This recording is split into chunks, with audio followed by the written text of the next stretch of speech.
গল্পমঞ্চে আপনাদের সকলকে স্বাগতম। অর্পিতা সরকার লেখা ভালোবাসার বিনি সুতো হানিমুন। পুরোটা শুনুন, আর গল্পটি যদি ভালো লাগে তাহলে একটা লাইক আর সাবস্ক্রাইব করতে ভুলবেন না। শুরু হচ্ছে হানিমুন। আইসি কল্লোল কর্মকার বরাবরই ভীষণ রকমের কেরিয়ার সচেতন মানুষ, তাই কম বয়সেই বেশ নাম কিনেছেন। সোনারপুরের সমস্ত অ্যান্টি সোশ্যালকে ইতোমধ্যেই বেশ জব্দ করে দিয়েছেন। সোনারপুর থানার দায়িত্ব আসার পর থেকেই এখানে রাস্তায় ইভটিজিং কমে গেছে। আসলে প্রশাসন শক্তি হলে অপরাধ কমতে দেরি হয় না। কল্লোলের একমাত্র শখ ছুটির দিনে গিটার বাজিয়ে গান করা, না কোনো স্টেজ পারফরমেন্স করার জন্য নয়, নিজের খেয়ালে গান গাইতে ভালো লাগে। এই অঞ্চলের টুকটাক ফাংশনে প্রধান অতিথি হয়ে মঞ্চে উঠেছে কল্লোল, কিন্তু সেখানেও এলাকার উন্নতি, অপরাধ প্রবণতা, সাইবার ক্রাইম নিয়ে ছোট বক্তব্য রেখে নেমে এসেছে। সত্যি বলতে কি, সাংস্কৃতিক অনুষ্ঠানে উপস্থিত থাকতে ওর ভালো লাগে, যদিও এই ব্যস্ত শিডিউল থেকে সময় বের করাটাই কঠিন ব্যাপার। তবুও ভালো লাগার টানেই এসব অনুষ্ঠানে উপস্থিত হয় কল্লোল। দিন দুয়েক ধরে আকাশের মুখটা বেশ গোমরা, ঠিক যেন অভিমানী নতুন বউ। রেশমি চুড়ির বায়না ধরেছে স্বামীর কাছে। যতক্ষণ পর্যন্ত না হাতে লাল চুড়ি উঠছে ততক্ষণ পর্যন্ত মুখটা এমন ঘন কালো করেই রাখবে। এই বুঝি বৃষ্টি নামবে নামবে পরিস্থিতিতে থানায় বসে নিজের কাজকর্ম সারছিল কল্লোল। কনস্টেবল সিরাজ এসে বলল, স্যার, একদল মেয়ে দেখা করতে এসেছে। বললাম, স্যার ব্যস্ত আছেন, কিন্তু কিছুতেই শুনছে না, বলছে নিমন্ত্রণও করেই চলে যাবে। কল্লোল ফাইল থেকে মুখ তুলে বলল, বেশ, পাঠিয়ে দাও। মিনিট পাঁচেকের মধ্যেই 5টি মেয়ে হাসি মুখে ঢুকে পড়ল ওর রুমে। একটি মেয়ে সপ্রতিভ হয়ে বলল, স্যার, আমি রাত্রি সেন, মিউজিক নিয়ে পড়ছি, রবীন্দ্র ভারতীর স্টুডেন্ট। আমরা সামনের 17 অক্টোবর কালী পুজোর দিন একটা প্রোগ্রাম করছি সোনারপুর সর্বজনীনের উদ্যোগে।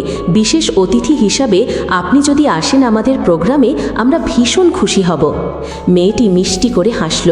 বাম দিকের গালে একটা ছোট্ট টোল পড়ল যেন। কল্লোল সেদিকে তাকিয়ে একটু অন্যমনস্ক হয়ে গিয়েছিল। মেয়েটি আবার বলল, আমি হোস্টেলে থাকি, নিজের গ্রামে আসি খুব কম, তাই আপনার সঙ্গে আমার পরিচয় হয়নি। শুনলাম আপনি নিজেও সঙ্গীত প্রিয় মানুষ। কল্লোল একটু লজ্জিত হয়ে বলল, আরে না না ম্যাডাম, দিনরাত তো চোর ডাকাত খুনির পিছনে ছুটেই চলে গেল। গানের মতো পবিত্র জিনিস কি আর আমাদের মতো বেসুরোদের জন্য? রাত্রি হেসে বলল, উহু, আমার ইনফর্মার ভুল খবর দেয় না।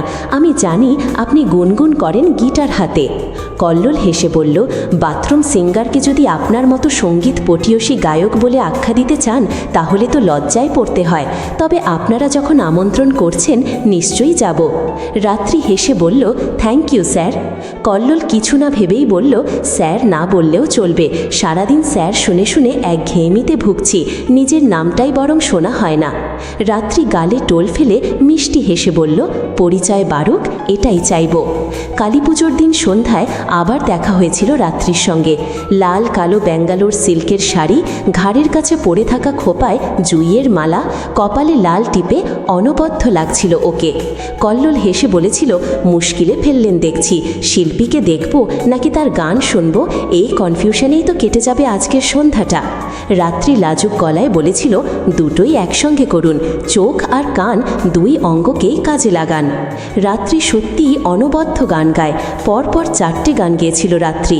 কল্লোল মঞ্চে বসে শুনেছিল রাত্রির গান, সঙ্গে অপলক তাকিয়েছিল সুন্দরী শিল্পীর দিকে। রাত্রির গান শেষ হলেই মঞ্চ থেকে নেমে এসেছিল কল্লোল। রাত্রিকে বলেছিল, এবারে চললাম। রাত্রি বলেছিল, সে কি, আমাদের প্রোগ্রামের তো এখনো অনেক বাকি। কল্লোল ফিসফিস করে বলেছিল, ডেজার্ট খাওয়ার পর আমি আর কিছু খাওয়া পছন্দ করি না মিস। রাত্রির সঙ্গে পরিচয়টা এইভাবেই হয়েছিল। তারপর রাত্রি চলে গিয়েছিল কলকাতা, কিন্তু কল্লোল যোগাযোগটা বিচ্ছিন্ন হতে দেয়নি। সময় পেলেই ফোন করত রাত্রিকে। মাত্র মাস 6 পরেই কল্লোল বলেছিল, রাত্রি, তুমি কি আজীবন চোর ডাকাত তাড়ানো লোকটার সঙ্গে ঘর করতে পারবে?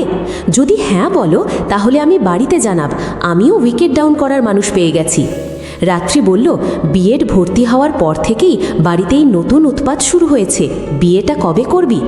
রাত্রি সময় নেয়নি, আমায় ভাবতে দিন, সারা জীবনের ব্যাপার এরকম কিছুও বলেনি, বরং বলেছিল আমার বাড়িতেও আমি অবলা কন্যা ভেবে আমার একজন পার্মানেন্ট বডিগার্ড খুঁজছিল। পুলিশ বডিগার্ডে আমার আপত্তি নেই। স্বল্প পরিচয়েই কল্লোল কর্মকার আর রাত্রি সেনের শুভ পরিণয় অনুষ্ঠিত হয়েছিল।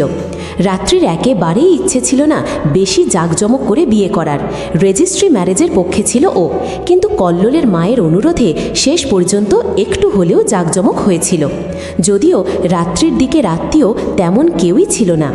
রাত্রির বাবা মা নেই, ছোটবেলাতেই একটা অ্যাক্সিডেন্টে মারা যায়। ও মামা বাড়িতে মানুষ, মামা মামি দাঁড়িয়ে থেকে বিয়ে দিয়েছিল ওদের। তখনই কল্লোল জেনেছিল রাত্রির এখানে বাড়ি নয়, সোনারপুরে রাত্রির মামা বাড়ি ছিল। কিন্তু মামারাও এখন কলকাতায় সেটেলড। বাড়িটা একজন কেয়ারটেকারের ফ্যামিলি দেখাশোনা করে, তাই সোনারপুরের বাড়ি থেকে ওদের বিয়েটা হয়নি। বিয়েটা হলো কলকাতার একটা ম্যারেজ হলে। রাত্রির বিএডের ক্লাস আর কল্লোলের কাজের চাপে হানিমুনে যাবার দিনটা গেল পিছিয়ে। অবশেষে বিয়ের প্রায় মাস দিনেক পর ওরা হানিমুনে এলো মাত্র 5 দিনের জন্য সিমলাতে। প্রথম রাত্রেই ঘটে গেল সেই বিপত্তি যেটার জন্য ওরা একেবারেই প্রস্তুত ছিল না। সিমলা ম্যালের ধারে নামকরা একটা ভালো হোটেলে উঠেছে ওরা। এখানের সিকিউরিটি নিয়ে কোনো কথা হবে না, তারপরেও অমন ঘটনা অকল্পনীয়। রাত্রি তখন ওয়াশরুমে গিয়েছিল, কল্লোল বারান্দায় দাঁড়িয়ে সিগারেট খাচ্ছিল। হঠাৎই পিছন থেকে একটা আর্ত চিৎকারে কল্লোল ঘরের দিকে তাকায়। পরিষ্কার দেখতে পায় রাত্রির গায়ে রক্ত, ওর মুখে বিভৎস নখের দাগ। কল্লোল চমকে গিয়েছিল, চোখটা বন্ধ হয়ে গিয়েছিল, ভয়ে ওর হৃৎপিণ্ড বন্ধ হয়ে গিয়েছিল। কিন্তু পরক্ষণেই দেখল বিছানা ফাঁকা। রাত্রি ডিপ নেভিরু কালারের স্বচ্ছ নাইটি পরে ওর দিকেই এগিয়ে আসছে। না, ওর মোমের মতো গায়ে কোনো নখের দাগ নেই। কল্লোলের ওরকম আতঙ্কিত মুখ দেখে রাত্রি ভয় পেয়ে বলেছিল, কি হয়েছে? কল্লোল কোনো কথা না বলে রাত্রিকে জড়িয়ে ধরে বলেছিল, কিছু একটা হচ্ছে রাত্রি এই হোটেলে, আমি এতটাও ভুল দেখব না। রাত্রি ওকে জল খাইয়ে শান্ত করে বসিয়ে বলেছিল, বেশ, কাল সকালে আমরা ম্যানেজারের সঙ্গে কথা বলবো। হানিমুনে এসে কল্লোলের অদ্ভুত একটা সমস্যা হচ্ছিল। যতক্ষণ ওরা বাইরে ঘোরাঘুরি করছিল ততক্ষণ পর্যন্ত ঠিক চলছিল, কিন্তু যখনই দিন শেষে হোটেল রুমে ঢুকছিল তখনই কেমন একটা গা ছমছমে অনুভূতি হচ্ছিল। ওরা শুধু ম্যানেজারের সঙ্গে কথা বলেছে তাই নয়, 425 নম্বর রুমের বাইরের কমন প্যাসেজের সিসিটিভি পর্যন্ত চেক করেছে। তাতে এমন কাউকে ওদের রুমে ঢুকতে দেখেনি যাতে সিকিউরিটি নিয়ে প্রশ্ন করা যায়। তাহলে গতকাল কাকে দেখল কল্লোল? তবে কি পুরোটাই অবচেতন মনের কল্পনা? বারান্দায় দাঁড়িয়ে দাঁড়িয়ে এসবই ছাইপাশ ভাবছিল কল্লোল। তখনই ওর ফোনটা বেজে উঠল। রাত্রি ঘরেই ছিল। ফোনটা এনে ওর হাতে দিয়ে বলল, smoking is injurious to your kissing partner. মিষ্টি করে গালে টোল ফেলে হেসে চলে গেল। কল্লোল হাসতে হাসতেই ফোনটা ধরল। অফিসার ইন্দ্রনীল ঘোষ ফোন করেছে। ইন্দ্রনীল এখন কসবা থানায় পোস্টেড। কল্লোল প্রায় বছর 4 ছিল কসবা থানায়। ইন্দ্রনীল ফোন করেই বলল, স্যার, একটা কেসের বিষয়ে একটু ডিটেলস চাই। আপনার সময়ের কেস, ফাইল বন্ধ হয়ে গিয়েছিল, কোনো অপরাধী শাস্তিও পায়নি। এখন স্যার ওই ফাইলটা ওপেন করার নির্দেশ এসেছে। কল্লোল বলল, কোন কেস ফাইল বলো তো? ইন্দ্রনীল বলল, স্যার, এক কলেজ ছাত্রীকে রেপ করেছিল একজন প্রাক্তন ছাত্রনেতা। মেয়েটা আত্মহত্যা করেছিল বিচার না পেয়ে। রেপিস্ট শঙ্খচূড় রায়। বর্তমানে শঙ্খচূড় একজন যুব নেতা স্যার। বুঝতে পারছি না কেসটা কিভাবে চালাবো। কল্লোল গম্ভীর গলায় বলল, ফাইল ওপেন করার নির্দেশটা কোথা থেকে পেলেন? ইন্দ্রনীল বলল, আমার ফোনে একটা মেসেজ এসেছে স্যার, লিখেছে শঙ্খচূড়কে জেলে ঢোকা। এছাড়া কালকে আমি থানায় ঢুকতেই একটা চিঠি পেলাম, কেসটা ওপেন করার নির্দেশ লেখা। এদিকে সেই ফাইলটাই আমি পাচ্ছি না স্যার, সব খুঁজে ফেলেছি, তাই আপনার কাছে সাহায্য চাইছি। কল্লোল বলল, আপাতত আমি আউট অফ স্টেশন, ফিরে কথা বলছি। ওর কথা শেষ হবার আগেই রাত্রি এসে পিছন থেকে জড়িয়ে বলল, হানিমুনে এসেও কেসের গল্প কেন? কি কেস? কল্লোল একটু অন্যমনস্ক স্বরে বলল, একটা রেপ কেস রাত্রি। এসব বাদ দাও, চলো ঘরে চলো। বিছানায় শুয়েই চমকে উঠেছে ওরা দুজনে। বিছানাময় ছড়িয়ে আছে একটা মেয়েদের পোশাকের ছেঁড়া ছেঁড়া টুকরো। রাত্রি ভয়ে কাঁপছে। কল্লোল অস্ফুটে বলল, এই কালো রঙের চুড়িদারের টুকরোগুলো আমাদের বিছানায় এলো কি করে? এগুলো তো সঙ্গীতার পরনে ছিল যখন ও কলেজে রেপ হয়েছিল। রাত্রি কাঁপতে কাঁপতেই বলল, কে সঙ্গীতা? তোমার সঙ্গে তার কি সম্পর্ক? আমাদের বিছানায় কেন এসব পোশাক ছড়িয়ে রয়েছে? কল্লোল ভীত স্বরে বলল, আমার সঙ্গে তার কোনো সম্পর্ক নেই রাত্রি, বিশ্বাস কর। আমি জানি না কেন এসব হচ্ছে। আমি ওই কেসের ইনভেস্টিং অফিসার ছিলাম। মেয়েটা আত্মহত্যা করেছিল, কেস বন্ধ হয়ে গিয়েছিল। এসব কেন হচ্ছে? রাত্রি কোনো কথা না বলে পোশাকের টুকরোগুলো বিছানা থেকে ঝেলে ফেলে দিল। কল্লোল লক্ষ্য করল রাত্রি যেন একটু চুপচাপ হয়ে গেছে। অবশ্য সেটাই স্বাভাবিক। 5 দিনের হানিমুনের 3 দিনই কিছু না কিছু ঘটনা ঘটল, এবার তো ভয় পাওয়া স্বাভাবিক। কল্লোলের নিজের কেমন একটা গা ছমছম করছে এই হোটেলের ঘরে। রাত্রি পাশে অকাতরে ঘুমাচ্ছে। কল্লোলের চোখে ঘুম নেই। বছর 3 আগে বন্ধ হয়ে যাওয়া ফাইল ইন্দ্রনীল খুলতে চাইছে। ভয়ঙ্কর বিপদে পড়বে ছেলেটা, কারণ ও এখনও জানে না রাজনৈতিক লোকজন ঠিক কতটা ভয়ঙ্কর হয়। এপাশ ওপাশ করে নির্ঘুম চোখে আবারও বারান্দায় গিয়ে দাঁড়ালো কল্লোল। এমনিতেই পাহাড়ি এলাকায় সন্ধেতে রাত্রি নামে, আর এখন তো রাত 2 বাজে। নিশ্ছিদ্র রাত্রিকে কুয়াশার চাদরে ঘিরে ফেলেছে, তাই দূরের আলোগুলো ম্রিয়মান লাগছে। হঠাৎই একটা আর্ত চিৎকারে সংবিত ফিরল কল্লোলের। চিৎকারটা ঘরের মধ্যে থেকেই আসছিল। কাঁচের স্লাইডার সরিয়ে ঘরে ঢুকেই দেখল রাত্রি বিছানায় বসে থরথর করে কাঁপছে। নাইট ল্যাম্পের নীলচে আলোয় ওর প্রায় নিরাবরণ শরীরটা স্পষ্ট। স্বচ্ছ রাত পোশাক ওর শরীরটাকে আরও মোহময়ী করে তুলেছে। কল্লোল এসে কাঁপতে থাকা রাত্রিকে জড়িয়ে ধরে বলল, কি হয়েছে? ভয় পেয়েছো কেন? রাত্রি ইশারায় কল্লোলের বালিশের উপরে রাখা চকচকে একটা কিছুর দিকে নির্দেশ করল। কল্লোল বেডসাইডের আলোটা জ্বেলেই চমকে উঠল। ওর বালিশের উপরে একটা ছুরি রাখা আছে। ছুরিটা মানুষ খুনের ছুরি নয়, সবজি কাটার ছুরি। কিন্তু বাঁটের রঙটা কালো বা বাদামি নয়, বেগুনি। সাধারণত এই রঙের বাঁট সচরাচর চোখে পড়ে না। কল্লোল থর থর করে কাঁপতে কাঁপতে বলল, সঙ্গীতা, সঙ্গীতা, এটা দিয়ে নিজের হাতের শিরা কেটেছিল, কিন্তু এই ছুরিটা এখানে কি করে এলো? এগুলো তো আমি। রাত্রির ঠোঁট নড়ছে, চোখে জল, কিন্তু কথা বলতে পারছে না। ভীষণ রকমের ভয় পেয়েছে, সেটা বোঝাই যাচ্ছে। কল্লোল বলল, চলো, এই হোটেলে আর আমরা থাকবো না। ভোর হলেই চলে যাব। ইনফ্যাক্ট সোনারপুরে ব্যাক করব। আমি দেখছি কালকের কোনো টিকিট পাই কিনা। 3 দিনের মাথায় হানিমুনের পর্ব মিটিয়ে ফিরে এলো কল্লোল, কিন্তু ফিরে এলেও আতঙ্ক ওদেরকে ছাড়ল না। সোনারপুরের বাড়ির মধ্যেই নানা রকমের আজব কাণ্ড ঘটতে লাগল। হঠাৎই ঘুম থেকে উঠে কল্লোল দেখল রাত্রির মুখে আঁচড়ানোর দাগ। কেউ যেন নখ দিয়ে আঁচড়ে দিয়েছে। রাত্রি আর সেই প্রাণচঞ্চল মেয়েটা নেই, একটু যেন বেশি চুপচাপ হয়ে গেছে। গতকাল রাত্রে যখন নাইট ক্রিম মেখে শুয়েছিল তখনও ওর মুখে কোনো দাগ ছিল না। ভোরে ঘুম থেকে উঠে দেখল এরকম দাগ।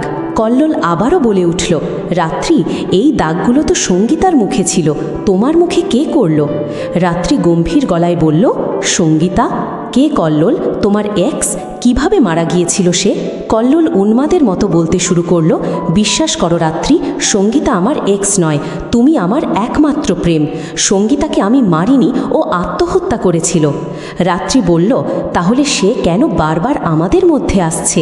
কেন সে আমাদের হানিমুন করতে দেখে ওরকম করে রেগে গেল? কেন ভয় দেখাচ্ছে আমায়? তুমি যখন থানায় থাকো আমি প্রায় একটা নারী কণ্ঠের আর্তনাদ শুনতে পাই। সত্যি বলো কল্লোল, কে সঙ্গীতা? কল্লোল বলল, তুমি আত্মায় বিশ্বাস করো রাত্রি? আমি করি না। মৃত্যুর পর তার আর কোনো অস্তিত্ব থাকতে পারে না। আমায় কেউ ইচ্ছে করে ভয় দেখাচ্ছে, ভেবেছে আমি ভয় পেয়ে গিয়ে আসল সত্যিটা বলে দেব। রাত্রি, এটা আমাদের বিরুদ্ধে চক্রান্ত। রাত্রি নিজের গালে হাত বোলাতে বোলাতে বলল, তাহলে সেই চক্রান্তটা তুমিই করছো তাই না কল্লোল? কারণ দরজা বন্ধ বেডরুমে কোনো তৃতীয় ব্যক্তি আমায় গালে আঁচড়াতে আসবে বলো তো? তাহলে কি তুমি মানসিকভাবে অসুস্থ? তুমিই কি আমার ঘুমের সুযোগে এইভাবে আমার গালগুলোতে আঁচড়ে দিয়েছ? কল্লোল ধপ করে বিছানায় বসে বলল, না, আমি কিছু করিনি। আমি কেন এভাবে তোমায় কষ্ট দেব? তুমি কি আমায় অবিশ্বাস করছো রাত্রি? আমি তোমায় ভালোবাসি, প্লিজ বিলিভ মি। রাত্রি নিজের গালে অয়েন্টমেন্ট লাগাতে লাগাতে বলল, বিশ্বাস অবশিষ্ট আছে বলছো? সঙ্গীতাকে, তার সঙ্গে তোমার কি সম্পর্ক সেটা যতক্ষণ পর্যন্ত না জানতে পারছি ততক্ষণ পর্যন্ত বিশ্বাস করতে পারবো না, দুঃখিত। ওদের কথার মাঝেই ইন্দ্রনীল ফোন করে বলল, স্যার আপনি ফাইলটা পাঠাবেন বলেছিলেন, আসলে আমি কেসটা ওপেন করতে চাইছি। কল্লোল বেশ বুঝতে পারছিল বছর 3 আগে বন্ধ হয়ে যাওয়া সঙ্গীতার কেসটা আবার ওপেন হবে, তখন আবার ডাক পড়বে সেই সময়ের দায়িত্বে থাকা পুলিশ অফিসার মানে কল্লোল কর্মকারের। কিভাবে আটকানো যায় ইন্দ্রনীলকে এটা ভাবতে ভাবতেই কল্লোল বলল, আসলে থানা থেকেই একদিন ফাইলটা চুরি হয়ে গিয়েছিল বুঝলে তো, তাই তো কেসটা বন্ধ হয়ে গিয়েছিল। তাছাড়া সাক্ষীর অভাবে দাঁড় করানো যায়নি। শোনা যায় নাকি সঙ্গীতা মেয়েটারই চরিত্রের দোষ ছিল। ইন্দ্রনীল একটু চুপ করে থেকে ফোনটা কেটে দিল। আসলে বেশ কিছু উড়ো মেসেজ ফোন এসেই চলেছে ইন্দ্রনীলের কাছে, বারবার ওই এক কথা, সঙ্গীতার রেপ কেসটা ওপেন করুন। ইন্দ্রনীল ওই নম্বরগুলো ট্র্যাক করারও চেষ্টা করেছে, কিন্তু প্রতিটা ফোনের পর বোধহয় সিমগুলো নষ্ট করে ফেলা হচ্ছে, তাই ট্রেস করতে পারেনি। কিন্তু যে পুরুষ কণ্ঠটা থেকে ফোন এসেছিল সেটা বেশ ভারী কি। কল্লোল কর্মকার তো হাত তুলে নিলেন ফাইল চুরি হয়ে গেছে বলে, এখন ইন্দ্রনীল কি করবে?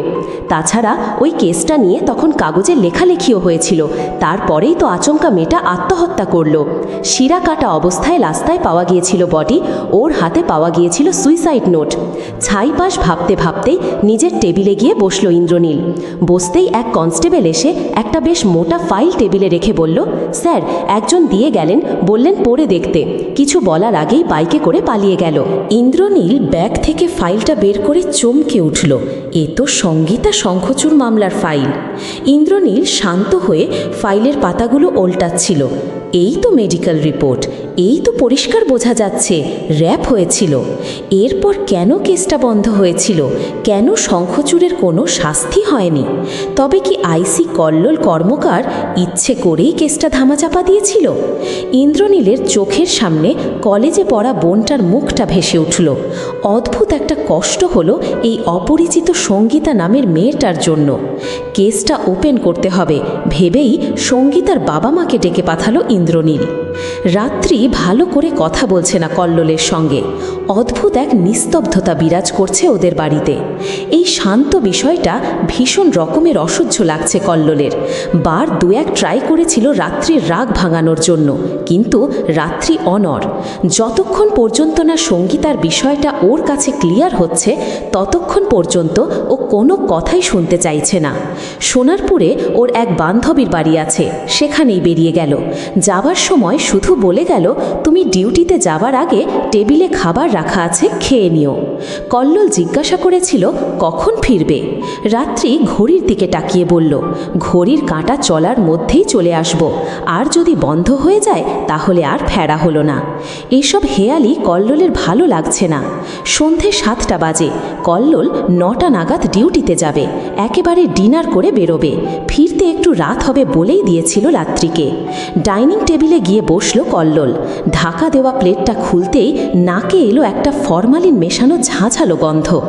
এই গন্ধটা মর্গে গেলে একমাত্র পায় কল্লোল। নিজের বাড়ির খাবার টেবিলে এই গন্ধ মাছ থেকে কিভাবে আসছে? চমকে উঠল কল্লোল। ঠিক তখনই শুনতে পেল একটা নারী কণ্ঠ, আমার বডিতেও এই গন্ধটা পেয়েছিলে তো মিস্টার কল্লোল কর্মকার? খাবার ফেলে চেঁচিয়ে উঠল কল্লোল, প্রায় চিৎকার করে বলে উঠল, আমি কিছু করিনি, ওরা আমায় বাধ্য করেছিল কেসটা বন্ধ করে দিতে। নারী কণ্ঠ এবারে হেসে উঠল, বলে উঠল, কত টাকায় রফা হয়েছিল আমার রেপ কেসটা? কল্লোলের শির দাঁড়া দিয়ে একটা ঠান্ডা স্রোত বয়ে যাচ্ছে। ফলস সিলিংয়ের দিক থেকে আসছে আওয়াজটা। সেদিকে তাকাতেই লাইটটা গেল অফ হয়ে। এক ফোঁটাও নড়তে পারছে না কল্লোল। কেউ যেন অন্ধকার ঘরে তীব্র গতিতে পায়চারি করছে।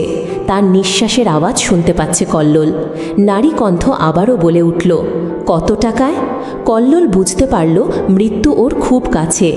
রাত্রি বাড়িতে নেই, সমস্ত দরজা জানালা বন্ধ। চিৎকার করলেও কেউ শুনতে পাবে না। ফোন করতে গেলেই হয়তো সঙ্গীতার আত্মা ওকে শেষ করে দেবে।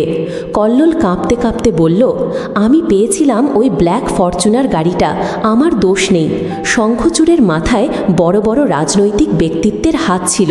কেসটা চালাতে পারতাম না, তাই আমি ভুল রিপোর্ট দিতে বাধ্য হয়েছিলাম। মেডিকেল রিপোর্ট আমি লুকিয়ে রেখেছিলাম।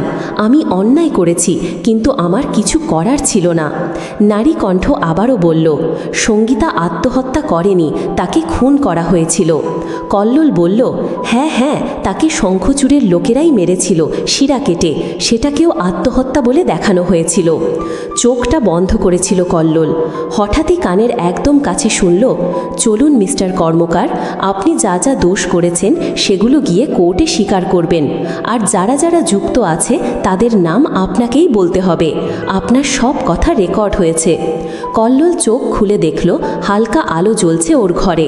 একজন কনস্টেবল ভিডিও করছে। সামনে দাঁড়িয়ে আছে কসবা থানার বর্তমান আইসি ইন্দ্রনীল। এরা বাড়িতে ঢুকলো কোথা দিয়ে? 2 কপি চাবির 1 কপি তো রাত্রির কাছে, আর একটা কল্লোলের কাছে থাকে।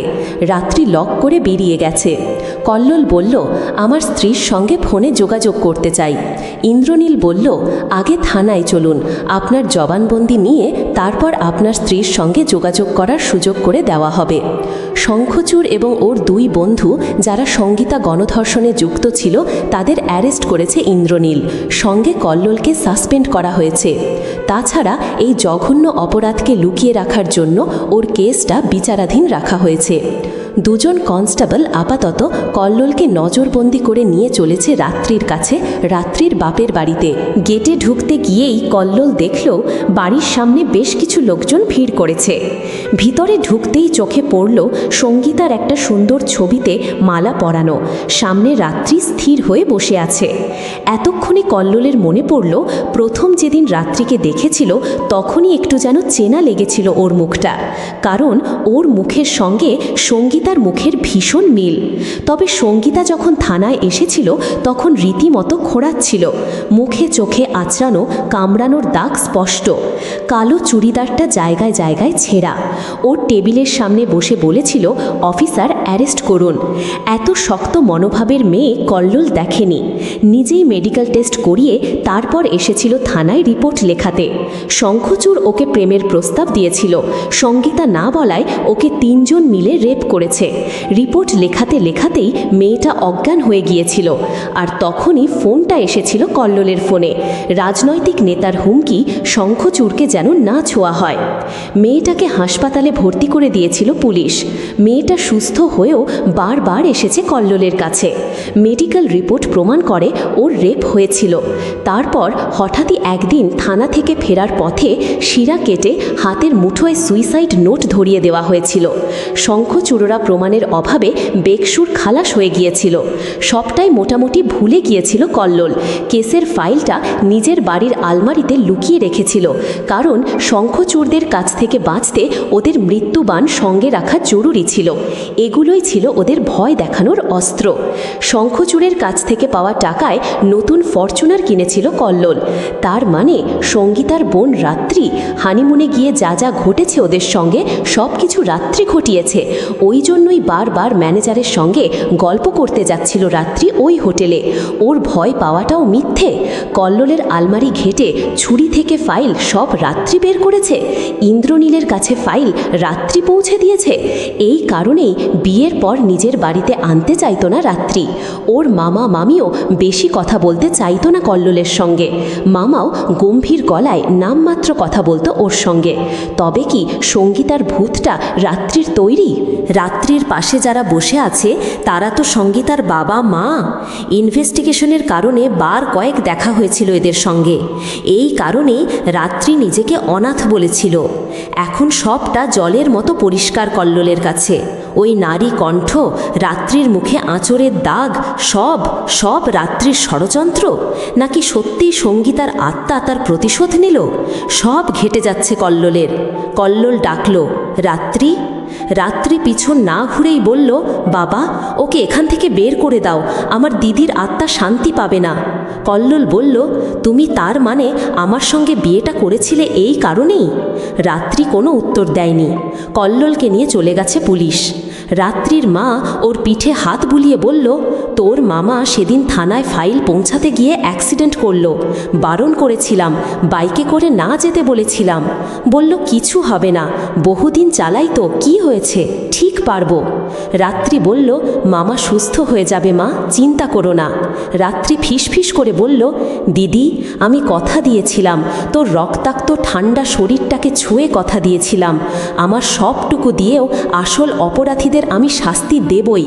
আমি পেরেছি তো দিদি, তুই আজ খুশি তো? বল না দিদি, তুই আজ খুশি তো? কল্লোলের গায়ের খাকি পোশাকটা খুলে ফেলতে পেরেছি। খুশি তো তুই? ওর ভাবনার মাঝেই ফোনটা বেজে উঠল। হ্যালো, রাত্রি ম্যাডাম, আপনি সেদিন রাত্রে কোথায় চলে গেলেন বলুন তো? থানায় আসবেন বলেছিলেন তো একসঙ্গেই। উফ, আপনি জাস্ট ফাটিয়ে দিয়েছেন। আমাদের প্ল্যানটা যে এভাবে সাকসেসফুল হবে ভাবতেই পারিনি। আপনার দিদির আত্মার ভয়ে কল্লোল সব গড়গড় করে বলে দিয়েছে। আপনি যখন পাশের ঘর থেকে বলছিলেন বল কত টাকায় রফা হলো বল, তখন জাস্ট ভয়ে সব বলে দিয়েছে। আমরা গোটা দলটাকেই ধরেছি, সব রেকর্ড করা হয়েছে, আর কেউ রেহাই পাবে না। কিন্তু এত কাণ্ডের পর আপনি গেলেন কোথায়? হ্যালো রাত্রি ম্যাডাম, আপনি শুনতে পাচ্ছেন? হ্যালো। রাত্রির মাথা কাজ করছিল না। সে তো ফিরে যেতেই পারেনি, হাসপাতালেই ছিল। মামার ব্লাড ক্রাইসিস হওয়ায় ছুটাছুটি করছিল। বাড়ির চাবির কপি ইন্দ্রনীলের পাঠানো একজন কনস্টেবলকে দিয়ে সোজা হাসপাতালে চলে এসেছিল। ফোনটাও চার্জ শেষ হয়ে গিয়ে সুইচড অফ হয়ে গিয়েছিল রাত্রির। ইন্দ্রনীলরা কল্লোলের বাড়িতে যাবে, কি করবে সব প্ল্যান করার পরেও বাড়িতে তো পৌঁছাতেই পারেনি রাত্রি।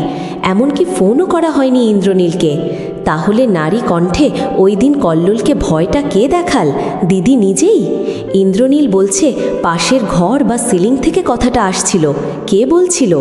রাত্রি দিদির দিকে তাকিয়ে বলল, বরাবর আমি হোমওয়ার্ক শেষ না করতে পারলে তুই করে দিতিস চুপচাপ।